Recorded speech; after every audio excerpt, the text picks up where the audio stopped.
Hello there, thank you for staying with us and welcome to Channels Beam. I'm Victor Matthias. Now, as technology continues to drive how we live, work, communicate, learn, and affect virtually every aspect of our lives, we continue to embrace it one innovation at a time.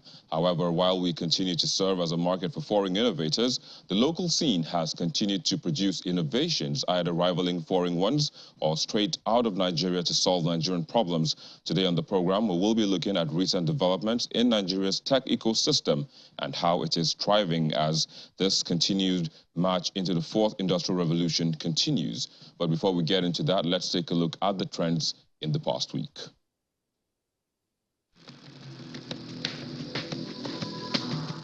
The death of Queen Elizabeth II has led to glowing tributes from leaders across Africa and the world, but also criticism of the monarch and her country's colonial legacy, where Britain has a long checkered history.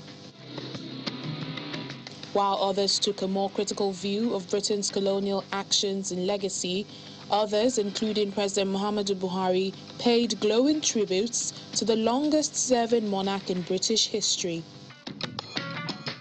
Her son has since taken over and has chosen King Charles III as his official name. Also, Nigerians, including President Buhari, governors, the SGF, and members of the National Assembly, paid tributes to veteran broadcaster Timawus Matthias as he died aged 73. They praise the Almighty God accepts the soul of the veteran journalist who has 2 media stations in Yola, Adamawa State, NTA and AIT that's named after him, and for God to comfort his family.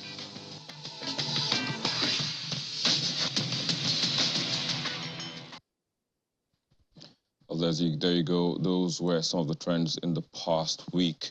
And with regard, accept souls of the departed. But to continue this program, you can be part of the conversation by tweeting at us at Channels Beam, at Channels TV, at Victor_MBIDI.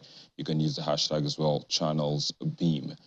And joining us to look at today's topic, we have Daniel Adeyemi. He is a senior reporter at Tech Cabal, responsible for covering big tech and high-growth companies operating in Africa. He writes investigative analytical pieces about technology's impact on Africa and shares insights from investors in the African ecosystem through his bi-monthly column, Ask an Investor. He joins us via Zoom from Lagos. Daniel, it's a pleasure to have you on the program. Hi, thank you for having me. Of course, Daniel. So, a lot has been going on, in the tech ecosystem in the past. But let's begin this conversation with how startups have fared. I mean, we know that there has been this economic meltdown globally. The coronavirus and all of that. That has partly affected the economies of virtually every country. So. And as it is, startups in Nigeria mostly get their investments mostly from abroad. But how has all of this, had an impact in recent times? Yeah, thank you. That's a very important one because I believe it's affecting everyone. So, 2021 was really a great year. It was like a recovery year from the pandemic. And then early this year, as about May was a very crazy year in the US. For example, 15,000 employees lost their jobs. And then, but for Africa, it kind of started around, June, thereabouts, when Swivel was the first company to go public via SPAC, a special purpose acquisition vehicle. And then more recently, other companies started, Kuhn, a Kenyan-based startup, closed up. But when it comes to Africa, what we've mostly seen, we've not seen any company shut down, but we've seen a number of them layoffs. For example, 54Gene, which is a genomics-based health tech company, laid off a number of startups recently, about a certain number, about 90, I believe, 95. Then we saw startups also like a number of other startups actually just reduce salaries. So Quidax reduce salaries, Get Equity reduce salaries. So it's a mix of layoffs and also reduction in salaries that we've seen so far for Nigerian startups. That's on one part. But even at that, we've had investments coming in. Is there a track of how much has coming? So we already halfway through in terms of the amount that has come in. I know that as at the first half of the year, we were recording at about 2 point something billion, and that's halfway mark of the year. And while we're still waiting to see, interestingly, what has been mostly forecasted, because last year we saw about 5 billion, that's in the African tech ecosystem. And this year already, media, we've seen about half of that. But what most people, investors, have said is that because the way it works is many people start to negotiate these things early on, and they tend to announce when they're comfortable. So most likely we'll be on track to see similar amounts. However, there should be some form of slowdown because investors are now, saying, hey, we, taking a step back in terms of who to invest in. Despite this, we're still seeing startups raise, make announcements. For example, just this morning, Keeper raised 8.4. Last week, now a fintech company raised $13 million. And Bitmama, a Web3 crypto-based, raised about 2 million. So there's still pockets of announcements here and there, but I would say that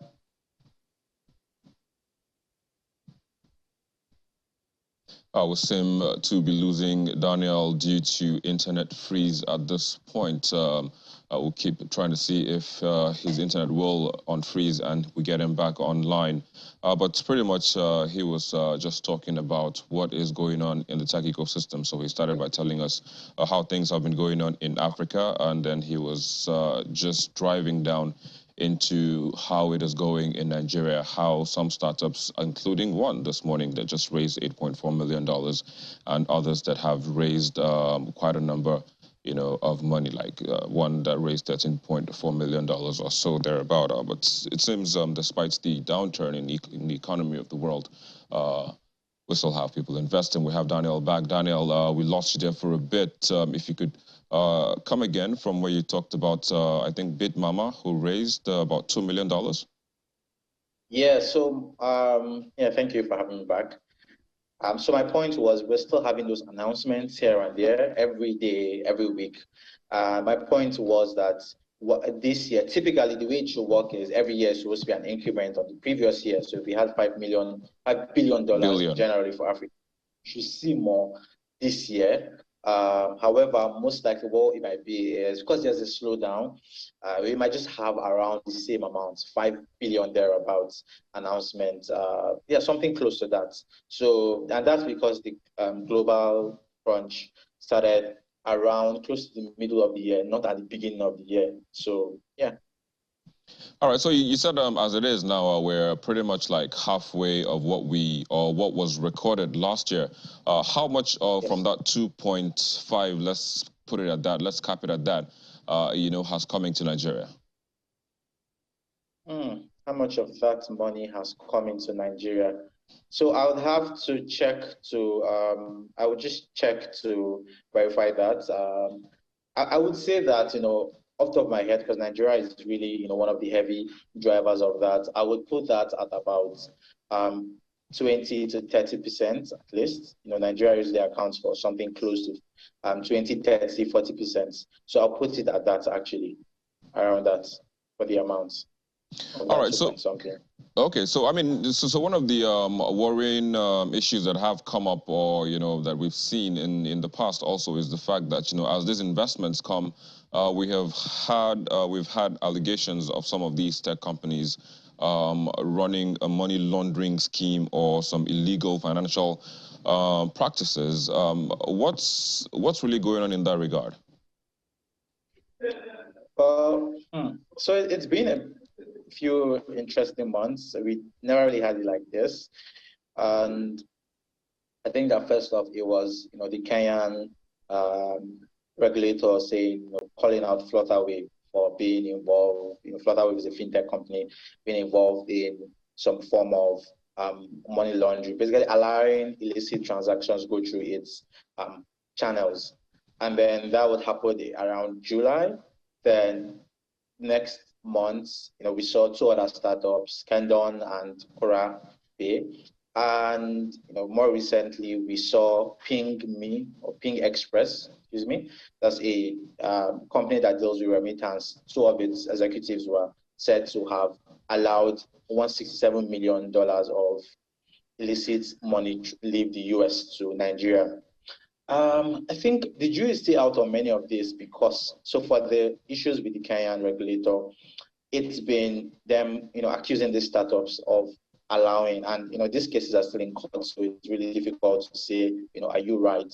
Who is right or wrong until the judge makes a procurement. However, what I do know that in the world of fintech, it's a very dicey because you want to have customers, you want to have people use your platform. However, the more money they move through, because these companies make money off certain commissions, the more money for them. However, it's also risky because you don't want to chase customers away. However, you want to also be sure that they're not moving, illicit funds through your accounts or through your channel. So I think it's very dicey, and it's generally just a wake-up call that, hey, it seems that startups are often governed by a different set of they're not as scrutinized as the banks, the traditional financial institution, and it's generally been a wake-up call to say, hey, you need to ensure that your compliance is really tight, because these accusations, if found true, none of them could at worst end or shut down some of these companies just by the kind of fines they could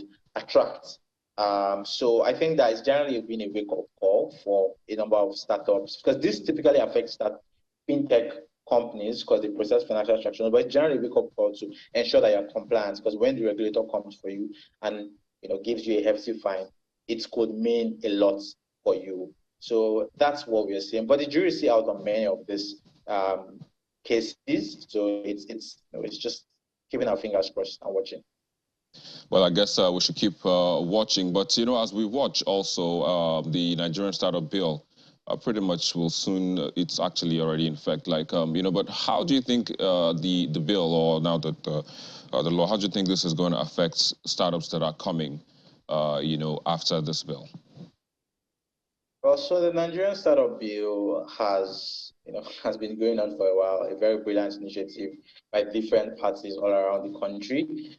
And it's primarily just to ensure that there's this handshake between the regulators and startups. And it's different things from ensuring that when startups come in, there is a sandbox area that they can actually test their products before having it live to the public, ensure that there is smoother conversations such that people don't set up businesses first and later on start finding out what the regulations are. Ensure that these startups have a seat at the table where they're able to converse and not just going. So it's a bunch of different things. Also ensuring that the whole of Nigeria is able to grow evenly. So it's not just about Lagos, because Lagos is the hub for startups, but ensuring that places like the East, places like the North, there are also policies that encourage them to be able to be a part of this.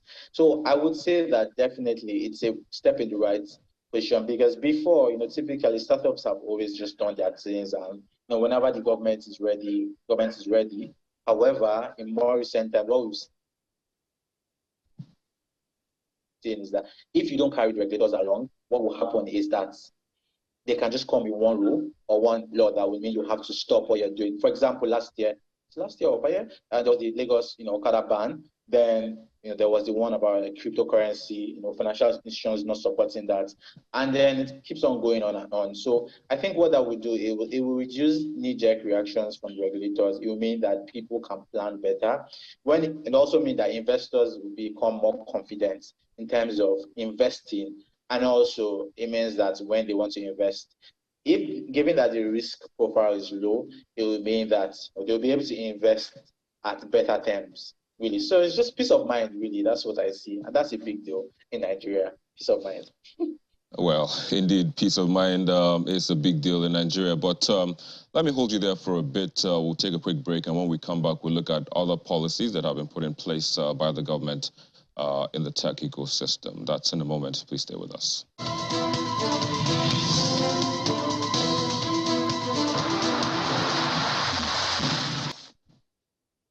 Many thanks for staying with us. We're looking at the happenings or recent happenings in Nigeria's tech ecosystem, and we have with us Daniel Adeyemi, senior reporter at Tech Cabal, joining us and giving us a bit of what is going on. Daniel, just before we went on break, you were talking about the startup bill, which you say it's it has brought peace of mind to tech startup owners in the country and techpreneurs now.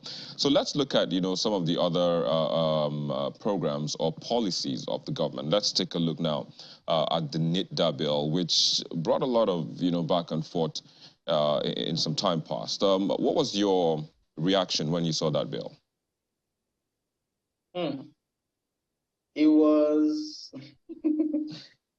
I think the major thing that was highlighted was the fact that it was supposed to bring a new set of taxes and fine, and what that does is very confusing because you have different regulatory bodies. You have NIDA, you have the NCC, you have different bodies, and startups are wondering, who do we pay to, right? Or how many taxes? And then you also have the statutory VAT, WHT, withholding tax, and then you also have company income tax and other things. So I think that it was just very unsettling generally, because what that does is, how much money are they making and how much they're gonna pay. So it's just that was the most unsettling thing. Yeah. Well, so it seems like you're giving with the left hand, or you're giving with the right hand, and then it's taken back, from the left, because we have the startup bill, which brings that peace of mind, and then the NIDA bill, which to some extent, is ruffling feathers. But let's also look at another policy, the national broadband policy, which was launched in January by the president, and of course, just last month, the 5G rollouts also happened. But what difference will the 5G networks or the provision of 5G internet in the country, what difference will it be making from what we already have right now?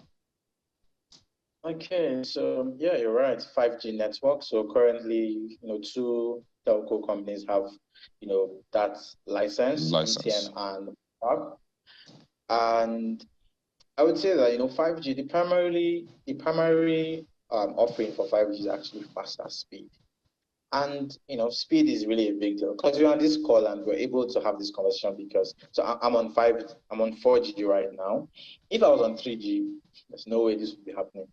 And you can imagine that if it's on 5G, it will be faster and smoother. So currently the way we 5G sounds like buzzwords, but it's about 100 MB megabits per second upwards. So 100 MB megabits per second up to 1 gig megabits per second. So that means you're able to download 100 MB in 1 second. In some cases, up to 1 gig in a second. And I'm seeing speed tests done. So I've seen it with my eyes, like in Lagos, this Nigeria. And what that does is you're able to do business better. For example, this is happening over the internet. It means that you're able to have these conversations with multiple people. For business owners, it means that you're able to move faster. It means that you're able to basically do things. You don't have to spend so much time doing many things. And that's really great. Education, you're able to have online classes. From medical practices, you're able to, if possible, conduct operations via the internet. So it's a bunch of many things really for every sector. There's something for every sector to benefit. And what this means, as we've seen from the pandemic, is that it will mean that people will move around less for things that they can do over the internet comfortably. And the reason why we can do this is because the internet works. If the internet wasn't so good, then probably we'll do this over a phone call, or someone have to come physically to the studio. So I would say that it definitely will reduce unnecessary movements and ensure that things are done faster, which will lead to more outputs and more productivity, which is good for the economy, really. All right. So like I said, while I was starting this show, I said, in the country, in Nigeria, actually even in Africa, we are more of consumers But people would want to see, especially for the betterment of Nigerians and also the economy, that we become exporters of tech products. I mean, I believe 5G would help in that because, like you said, the precision, the speed, would grow faster. But what more can be done? Apart from all of the grants that we have, from the BOY and and the CBN and all of those government institutions, what more can be done to ensure that Nigerian entrepreneurs or techpreneurs or startup owners, produce startups, tech apps, and all of that would be accepted, on a global scale. That's a big one. Yeah, because I know yeah, because it's doable. I mean, we already have about 6 unicorns. So I mean, if we can have 6, why not more? Yeah, and you're right in the sense that many of these startups or these products are being used in other African countries, right? So it's like, hey, that's already outside the country, so just take it a step and take it outside of Africa. Indeed. Yeah, so definitely in no particular order, because there's so many factors. Startups or companies need like funding to move. And what it is because when you start, when I remember when we were growing up, the concept of business is that you make money, you spend money. You're buying and selling. But now, for many of these entities, you're first incurring a lot of expenses. You're first investing in infrastructure, in a lot of that before they're able to get returns. And what that means is that there is funding to back that. Well, again, we've lost Daniel, but of course, this conversation is one that we would continue to have. I mean, especially the last part where he was talking about how startups in the country can grow to the point where they would be used on a global stage. But of course, I have to say thank you to Daniel for joining us today on the show and sharing his thoughts with us on what is going on in Nigeria's tech ecosystem. But that's where we'll wrap the show today. As always, we'll leave you with the most viewed videos on our YouTube channel in the past week. I'm Victor Matthias. Thank you for watching.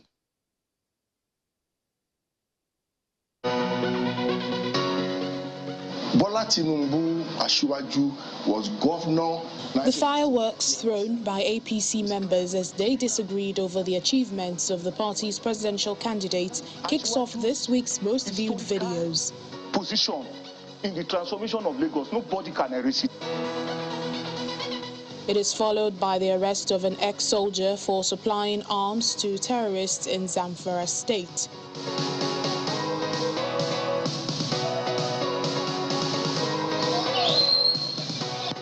Third Sport sees presidential candidate of the APC, Bola Tinubu, maintaining that there seems to be some confusion about Nigeria. You will help build not the institution, but the greatness of a nation. It's on your shoulder, it's on mine, and we must build it together. Nobody should bother about any abuses of me. Do you understand me?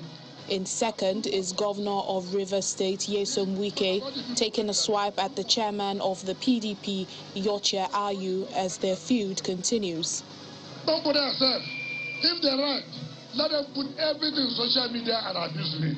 We will know who is relevant or not at the appropriate time. While the first is taken by Professor Pat Utomi, debunking rumors that he has issues with presidential candidates of the Labour Party over campaign funds. No such thing ever happened. We've never even had a conversation around money in any shape, form.